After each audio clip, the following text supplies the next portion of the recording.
Guys, स्वागत है आपका अपने यूट्यूब चैनल स्टडी विद अमन कुल में।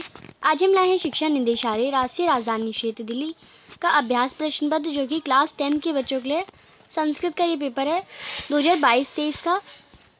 और ये पहला फर्स्ट टर्म का ये मतलब मिड टर्म के एग्ज़ाम का आपका पेपर है। 3 घंटे का हो रहा यानी 3 घंटे का पेपर है और 80 अंक का। तो यहाँ पे जनरल इंस्ट्रक्शंस दे रखे हैं। चारों खंडों को आपको करना है। पहले खंड में आपके अपठित अवबोधन में 10 मार्क्स के हैं। दूसरे खंड में आपके रचनात्मक कार्य जो कि 15 मार्क्स के हैं। तीसरे खंड में आपके अनुप्रयुक्त यानी व्याकरण है जो कि 25 मार्क्स के हैं। और खंड का आखिरी जो आप पठित अवबोधन में वो 30 मार्क्स का है। सबसे ज़्यादा पठित वाला है। तो इजी है। आपको क्या करना है, सबसे पहले प्रश्न में इस पैराग्राफ को पढ़ना है और एक पदेन उत्तर, और उसमें से भी सिर्फ 2 क्वेश्चन को ही करना है। एक पदेन उत्तर यानी एक शब्द में आपको उत्तर लिखना है।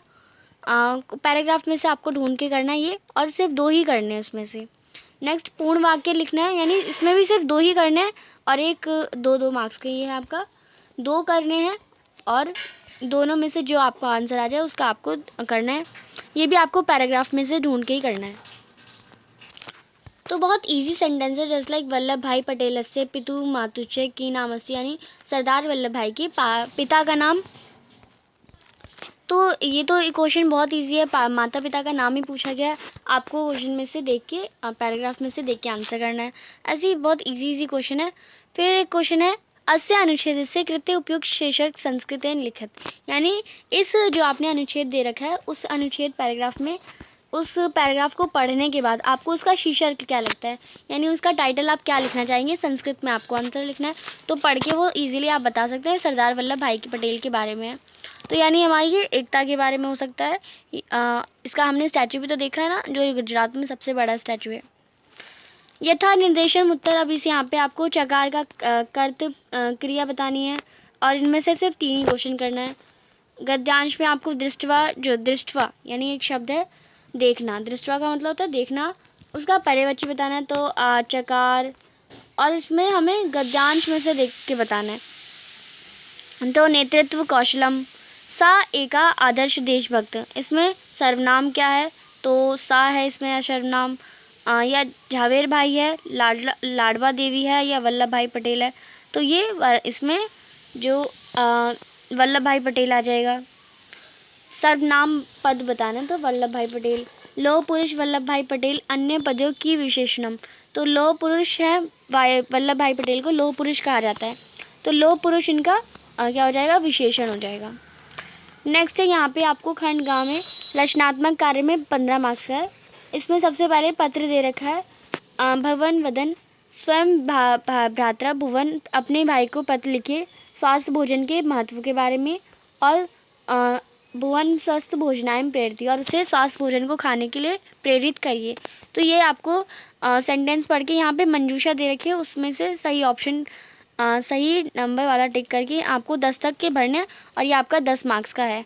हाफ यानी आपको 10 फीलिंग्स है हाफ मार्क्स की, तो 5 नंबर का आपका पूरा पत्र है। थर्ड क्वेश्चन है इस चित्र को देख के आपको मंजूषा की सहायता से आपको क्वेश्चन करना है। यहाँ आप देख सकते हैं ब्रिज वाला है, तो यहाँ पे गंगा नदी, लक्ष्मण झूला, मार, चटका, गृहाणी, ऊपरी, पादपा, बालिका, वृषा, नौका, विहरंती, ये सारे शब्द रखे आपको सेंटेंस बनाने हैं। पहले आप हिंदी में सोचिए और उसे संस्कृत में कन्वर्ट करिए, और सबसे सिंपल सेंटेंस जिनका आपको मतलब भी पता हो, और इस पिक्चर को देख के। या फिर आप अगर ये नहीं कर पा रहे हैं तो आप कालिदास के बारे में लिखिए। कालिदास एक विद्यार्थी थे, कालिदास को अच्छे से लिखते थे, वगैरह वगैरह। ये सारी मंजूषा के शब्द भी यूज़ होने चाहिए उस सेंटेंस में, उसके बारे में लिख दीजिए। चौथा प्रश्न है अधोलिखितानि वाक्यानि संस्कृत भाषाएं अनुदे लिखत, केवल 5 वाक्य। सिर्फ 5 वाक्य को, यानी यहाँ पे 6 दे रखे हैं, 5 वाक्य करने हैं आपको। वह पुस्तक पढ़ते हैं, इंग्लिश में भी लिख रखा है, आपको क्या करना है, संस्कृत भाषा में लिखना है। तो वह पुस्तक पढ़ते हैं, वयम पुस्तक पठामी, तो पठामी मतलब आपको चेक करना है, पढ़ती पठत पठंती पठसी पठत पठत पठामी पठाओ पठामा, तो पठामा। अब वह है, यानी वह के लिए क्या होता है, वयम होता है, और पुस्तक पढ़ते हैं, और हाँ तो है हमारा वयम पुस्तकम पठावा। तो ये ऐसे सेंटेंस बनाना आता है आपको। सेंटेंस फॉर्मेशन के वीडियोस देख सकते हैं कि संस्कृत में कैसे सेंटेंस बनते हैं। तो इसमें ऐसे ही आपको बाकी के भी बनाने हैं।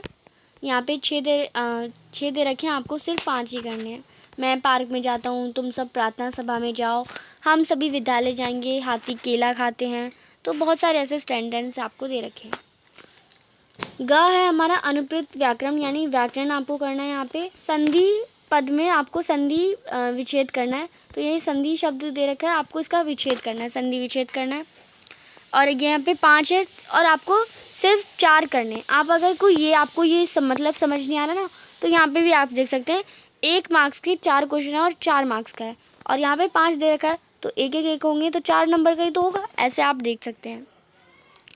छठा जो प्रश्न है उसमें आपको दे रखा है, इसमें समास विग्रह करना है आपको। ये शब्द दे रखा है, इसका समास विग्रह क्या होगा? जस्ट लाइक कश्चित् दृश्यते त्रिदशाधिप, त्रिदशनाम दधिप, या त्रिशते अधिप, या त्रिदशा और अधिप। तो इसमें ग ऑप्शन ऐसा हो जाएगा। व्याधनेम सहितम ना चरित्र लोपाय, तो व्याधनम सहितम या साहित्य व्याधनम या सव्यध्वानम। तो इसमें आपका व्याधनान सहितम हो जाएगा। फिर है दुर्व्यय मत्र जीवित जातम। तो ऐसे ही आपको बाकी सारे भी करने हैं, 4 ही करने हैं। इसमें भी 5 दे रखे हैं, सिर्फ 4 करने हैं। जो 4 अच्छे से आते होंगे और करेक्ट आते हैं वही करिए। अधिलिखितानि वाक्येषु रेखांकित पद प्रकृति प्रत्ययो संयोज्य विभाज्य उच्चतम उत्तर विक्लव्य चुनें। तो इसमें आपको 4 क्वेश्चन, आपको सिर्फ 4 ही करना है। प्रकृति जो प्रकृति प्रत्यय होते हैं वो उन्हें आपको यूज़ करना है। बुद्धिमान का बुद्धि प्लस मान होगा, बुद्धि प्लस मतुप होगा, ये बुद्धिमान प्लस मतुप होगा। तो इसका बी ऑप्शन बुद्धि प्लस मतुप होगा। महत्वान चित्तवाचो समा प्लस त्व आहु। तो ये किसका हो जाएगा? समा प्लस तव क्या होता है हमारा? समता, समत्वा या समत्व। तो ये हमारा समत्व हो जाएगा। पशुपति मस्तक केतत् छद्रम। तो छद प्लस तल है, छद प्लस सुमुन है, या छद प्लस त्व है? तो छद त्वम है, तो छद त्व, ये हमारा ग ऑप्शन आ जाएगा। सभ्यता का क्या हो? सभ्य प्लस तल, सभ्य प्लस ठक, या सभ्य प्लस त्व। ये आपको अच्छे से इनकी प्रैक्टिस करके करने हैं। 8th क्वेश्चन में आपको केवल 3 ही क्वेश्चन करने हैं, 4 दे रखे हैं, सिर्फ 3 ही करने हैं। कोई से भी 3 कर सकते हैं। इसमें करना क्या है? वाच्य करने हैं। किम डैश वन, वाच्य आपको बताना है किम डैश वनम गच्छन्ति, किम छात्रा वनम गच्छन्ति, किम छात्रा या किम छात्रे। तो ये आपको करके कौन से छात्र या कौन सी छात्राएं या कौन से छात्रे, छात्रे तो होएगा ही नहीं, ये दोनों में से आपको टिक करके देखना है। इन दोनों में से करेक्ट ऑप्शन आपको वाच्य, अगर आपने पढ़े होंगे तो आप ये क्वेश्चन कर लेंगे। 9वां प्रश्न है, इसमें आपको समुचित काल बोधक शब्द लिखने हैं, यानी समय लिखना है। समय का आपको पता है, तो इसमें आपको समय लिखना है। छात्रा 7:15, 7:15 को हम क्या कहते हैं? सपाद सप्तवादनम। तो यहाँ पे मैं एक बार लिख के दिखाती हूँ, सपाद सप्तवादनम, यही आपका आंसर भी होगा। वादनम विद्यालय गच्छति, यानी छात्राएं 7:15 यानी सपाद सप्तवादनम में विद्यालय गच्छति। विद्यालय 7:45, अब 7:45 पे क्या होता है?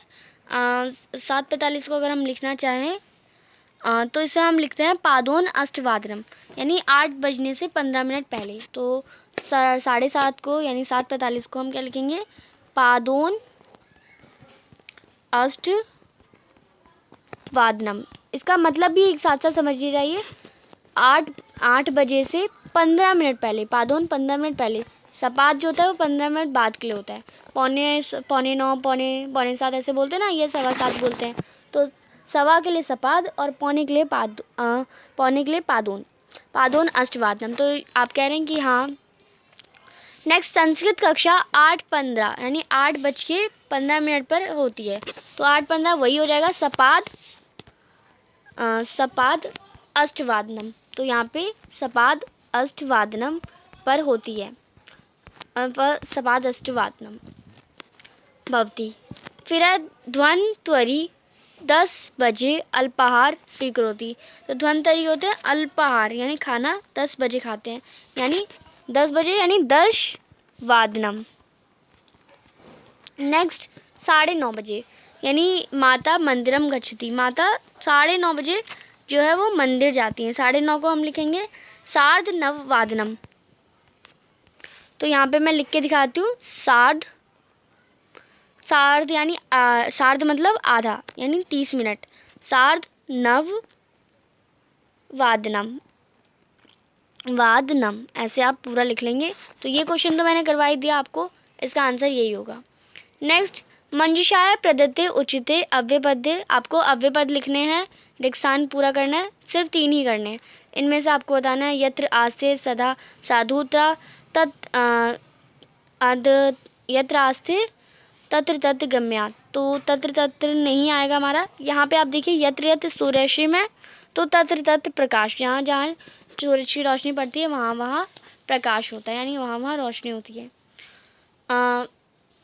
फिर है मन शोयत तनु प्रेषद भ्रमति, तो इसका हमारा तो तत्र तत्र हो जाएगा। फिर इसका हमारा हो जाएगा तत्र तत्र त्वम की करिष्यि, वहाँ पे तुम क्या कर रहे थे। यत्र आश्रय साधुता सदा गम्यात, सदा गम्यात हो जाएगा। मन शोषने में आ जाएगा अध, मन शोषते तनु पेशद भ्रमति अध वक्रम। नेक्स्ट है 11th क्वेश्चन। इसमें आपको क्या करना है, अशुद्ध शब्द है उसे शुद्ध शब्द में लिखना है। और 3 ही करना है, माता भोजनम आन्याम, तो इसे शुद्ध करके लिखेंगे। नेक्स्ट है तो आन्यंतु आ जाएगा, आन्यति आ जाएगा, आन्यंती हो जाएगा। सिंह ग्रहणस्य वने निवसति, ग्रहणाय गहने गहनात्, तो शुद्ध करके लिखना है। अहम क्रीड़ा क्षेत्रे क्रीडति, अहम यानी मैं है, तो क्रीडसी पठती पठत पठंती, तो हमें देखना है, तो वो आप विभक्ति से यानी आप पठ के रूप से या क्रीड के रूप से देख सकते हैं। बुद्धिमत बालिका नृत्यंती, जो बुद्धिमत जो बालिका है, बालिका के लिए क्या हो जाएगा, बालिका ही होगा ऑफकोर्स, बालिका नहीं होगा, बालिके नहीं होगा, बालिका होगा।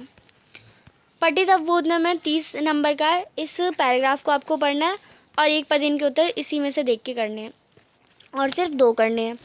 नेक्स्ट, पूर्ण वाक्य भी है, पूर्ण वाक्य भी सिर्फ आपको यहाँ पे 2 ही करने हैं और आपके 2 मार्क्स के हैं, तो सिर्फ 2 ही करने हैं, कोई से भी 2 आपको जो आते हैं पैराग्राफ को देख के पढ़ के करना है। यथा निर्देशम उत्तर लिखने हैं आपको, सिर्फ 2 करना है। दुर्बल विषम अन्य पद की विशेषणम पदम, यानी इस लाइन जो बैल है वो दुर्बल है, तो विशेषण क्या हुआ, दुर्बल, तो इसमें आप दुर्बल लिख देंगे। सबलम इत्यस्य विलोम पद गद्यांशे प्रयुक्तम, तो सबलम का दुर्बलम कुछ इस टाइप में आ जाएगा विलोम शब्द। आवर्तत क्रिया कर्तृपदम, तो आवर्तत की, तो इसका क्रियापद लिखना है। नेक्स्ट 13 क्वेश्चन है, ये पद्यांश दे रखा है, इसे पढ़ के आपको प्रश्नों के उत्तर करना है। यही एक पदीन है, सिर्फ 2 क्वेश्चन करने हैं, 3 दे रखे हैं। पूर्ण वाक्य में भी 2 करने हैं, आपको 3 दे रखे हैं। यथा निर्देशम में भी उत्तर है। अनंता प्रदत्ते, इसमें विशेषण क्या है, विशेषण बताना है। अनंता प्रदत्ते ऑफकोर्स अनंता होगा। धूर्म समानतत, यानी धूर्म यानी क्या होता है, धुआं, धुआं का गद्यांश में से ही आपको समान शब्द बताना है। मुच्यति क्रिया की कर्म प्रदर्श गद्यांशे प्रयुक्तम, तो मुच्यति का क्रियापद बताना है। अब यहाँ पे एक नाटक दे रखा है, पठित्वा, इसे पढ़िए और संस्कृत का क्वेश्चन में आंसर करिए। तो इसके क्वेश्चन के आंसर आप करेंगे, देन फिर इसके करेंगे। पूर्ण वाक्य में 2 ही 2 करने हैं, इस पर भी 2 करने हैं। यथा निर्देशम में वही क्वेश्चन आपको दे रखे हैं। सौंदर्य भ्रातृ अनन्य पद्यो, इसमें सौंदर्य भ्रातृ में तो सौंदर्य जो है विशेषण है। आयु कृते समानार्थक, तो आयु का समानार्थक यानी सेम एज मीनिंग आयु की, आपको गद्यांश नाट्यांश में से देखना है। कि द्वम अपि एकमेव प्रतिवचनम, अत्र अव्यय पद बताना है इस लाइन में। फिर है यहाँ पे आधृत्य प्रश्न निर्माण करना है। प्रश्न निर्माण उद्याने पक्षिणाम, तो केशाणाम आप लिख सकते हैं। माँ यानी का आप लिख सकते हैं पूरा का, यहाँ पे केशाणाम पूरा लिखेंगे। मानवाना तो कानी या कुछ इस टाइप में लिख सकते हैं। मेघ्रेव और पुत्रेशु तो केशु आप लिख देंगे। तो इसमें से भी सिर्फ 4 ही करने हैं। नेक्स्ट है मंजुषात समुचित पदानी चित्वा अधिलिखित श्लोक से पूरा करना है। इस मंजूषा की हेल्प से आपको इस पूरे श्लोक को हिंदी में कन्वर्ट करके लिखना है, या फिर आप इस वाले श्लोक को भी कर सकते हैं। नेक्स्ट आगे हमें दे रखा है क्वेश्चन, निम्नलिखित काव्यांश समुचित कर्मेण लिखत, तो इस काव्यांश को हमें कथांश को, इस कथा को सही सही लिखना है। तो आपको पहले सारे सेंटेंस को पढ़ना है, फिर उसको हिंदी में ट्रांसलेट करके आपको फिर उसे लाइन से लगाना है। तो ये थोड़ा हार्ड पड़ सकता है, बट इसकी आपको प्रैक्टिस करनी है। अधोलिखिताशु रेखांकित पद प्रसंगानुक्रम उचित चित्वा लिखत। तो सहस्र दीर्घिति उसमें वंशन से करता क्या है वो बताना है। वायुमंडले प्रीशम दूषितम, तो कुटिलम शरीरम जलम अधिकम, तो अधिक जो वायुमंडल है वो बहुत अधिक दूषित है, अधिक आ जाएगा। महत्वोक्तम आविदित्व, सूर्य आश्चर्य पाषाणम वक्रम, तो वक्रम हो जाएगा। शरीरे दुर्बल जवेन गंतुम असमर्थ, तो जवेन क्या हो जाएगा, इसमें आपको लिखना है, यहाँ पे आपको बस उचित रेखांकित पद में आपको प्रसंग लिखनी है। तो यहाँ पे जो आपका वो पेपर जो है वो कंप्लीट होता है। आई होप आपको अच्छे से समझ आ गया हो। कोई भी डाउट रहे पेपर के रिगार्डिंग, अब आपको इसको सॉल्व करना है तो सॉल्व करिए। चैनल को सब्सक्राइब नहीं किया है क्योंकि आपने अच्छे से पढ़ा और इसके आप आंसर जो है वो एकदम करेक्ट बताएंगे। जो मुझे संस्कृत से रिलेटेड आता था मैंने आपको कर बता दिया। चैनल को अभी तक सब्सक्राइब नहीं किया है तो प्लीज़ चैनल को सब्सक्राइब ज़रूर करें, ज़्यादा से ज़्यादा दोस्तों के साथ शेयर करें और वीडियो अच्छी लगी तो इसे लाइक ज़रूर करिएगा। Thanks for watching, bye bye guys.